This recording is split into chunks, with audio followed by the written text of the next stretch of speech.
স্বৈরাচারের কোনো অস্তিত্ব যেন বাংলাদেশের কোথাও না থাকে। শেখ হাসিনা একটা বংশগত স্বৈরাচার, তার বাবাও ছিল স্বৈরাচার, সেও স্বৈরাচার। আমরা যদি বাংলাদেশের ইতিহাস পর্যালোচনা করি, সেখানে আমরা দেখতে পাই যে মুজিবের ৭১-এর পূর্ববর্তী এবং ৭১ পরবর্তী দুইটা ফেজ কিন্তু ডিফারেন্ট।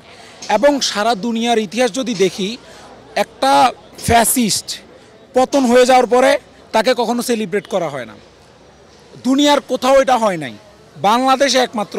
সে মুজিব তার মানে সে ফ্যাসিস্ট হওয়ার আগে কি করছে সেটা দিয়ে তাকে আমরা এখন সেলিব্রেট করতে হবে, এমনটা হয়েছে। এবং এটা পৃথিবীতে মাত্র বাংলাদেশেই একমাত্র যে মুজিব তার 6 জন নিউক্লিয়াস মিলে তাকে বঙ্গবন্ধু উপাধি দিয়েছে, আপনারাও বঙ্গবন্ধু বলেন। এটা একটা জিনিস। এখন আমরা গত 15 বছর যদি দেখি, আমরা কি দেখেছি?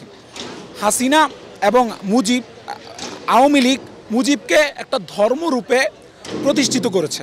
মুজিব একটা ধর্ম, এবং আপনি যদি মুজিবকে নিয়ে কিছু বলেন সেটা হচ্ছে ব্লাসফেমি। এটার জন্য আলাদা ল বানানো হয়েছে, মুজিবের ফ্যামিলির জন্য আলাদা ল বানানো হয়েছে। তাদেরকে নিয়ে কিছু বললে আপনাকে বিশেষ আইনে জেলে পাঠানো হতো, আপনি তাদেরকে কিছু বললে আপনাকে এটা করা হতো। গত 15 বছর আমরা যারা 20, 22, 25 বছর ছোটোবেলা থেকে দেখছি যে কি পরিমাণ অপারেশন করা হচ্ছে মুজিবের নামে।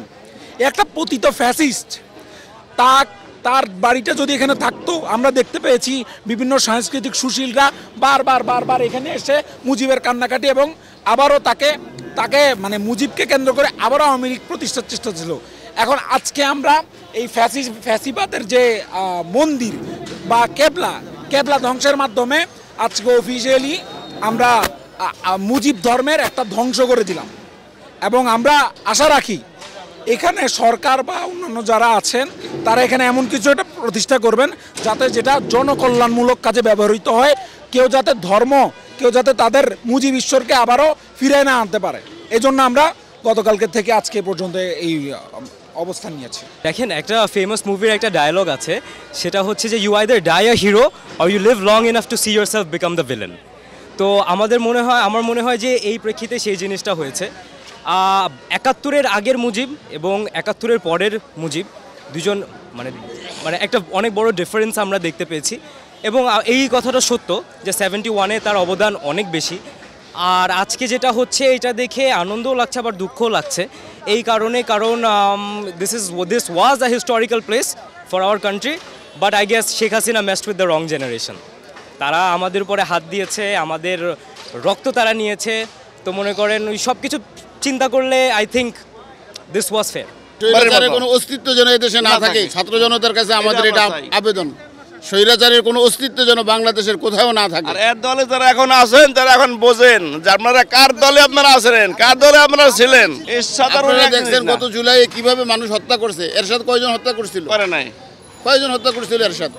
আর শেখ হাসিনা কিভাবে গুলি করে মানুষকে পাখির মতো গুলি করে হত্যা করে? ছাত্রগো আলেমগো মারছে এই শেখ হাসিনার নির্দেশে আলেমগো মারছে শেখ হাসিনার নির্দেশে। এটাই প্রমাণ সে কত বড় স্বৈরাচার ছিল। যে পালাই গেছে। ডিফারেন্সটা সেটা হলো শেখ হাসিনা একটা বংশগত স্বৈরাচার, তার বাবাও ছিল স্বৈরাচার, সেও স্বৈরাচার, যার কারণে এটা কিন্তু তার বংশগত, তার বাবার পৈতৃক একটা সম্পত্তি। এই জনগণের সে আকাঙ্ক্ষা থেকে তারা চাইছিল যে ৭৫ সালে এই অধ্যায় শেষ হবে, কিন্তু ৭৫-এ চলে যাওয়ার পরে আপনারা জানেন সেনাবাহিনীর লোকজন তাকে কিন্তু কি করে, হত্যা করে। সেনাবাহিনীর লোকজন হত্যা করে, কোনো সাধারণ মানুষ হত্যা করেনি, তাই না? তাহলে জনগণ চেয়েছিল, আপনারা জানেন, জেনে থাকবেন ৭৫ সালে সাধারণ মানুষ রাস্তায় নেমে এসেছিল, ঠিক তদ্রূপ ২৪ সালেও রাস্তায় নেমে আসছে। কিন্তু একের পর এক যখন ভারতে বসে এত কিছুর পরেও এত রক্ত পিপাসু, এত সাইকোপাত, আমরা শুনছি যে সে নাকি সরাসরি জেলে গিয়ে হত্যায় সহযোগিতা করেছে। হ্যাঁ, এই সাইকোপাত হাসিনা সে চলে যাওয়ার পরেও মানুষ কিন্তু ৫ই আগস্ট এটা ভাঙেনি, আসেনি কিন্তু এখানে। বাড়িটা ভাঙার কথা ছিল অনেক আগেই। মানে এই কার্যক্রমটা আসলে স্বৈরাচারের কোনো চিহ্ন এই ছাত্র জনতার বৈষম্য বিরোধী ছাত্র আন্দোলনের পক্ষ থেকেই বলা হয়েছিল যে যাতে এই স্বৈরাচারের কোনো নিদর্শন না থাকে, যেতে আপনার পরবর্তীতে এই স্বৈরাচারের আওয়ামী লীগের নেতা কর্মীরা যাতে আবার এই বাংলাদেশে তারা পুনর্বাসন হতে না পারে, সেজন্য এই কার্যক্রমটা আগেই করা দরকার ছিল, আমাদের দেরি হয়ে গেছে।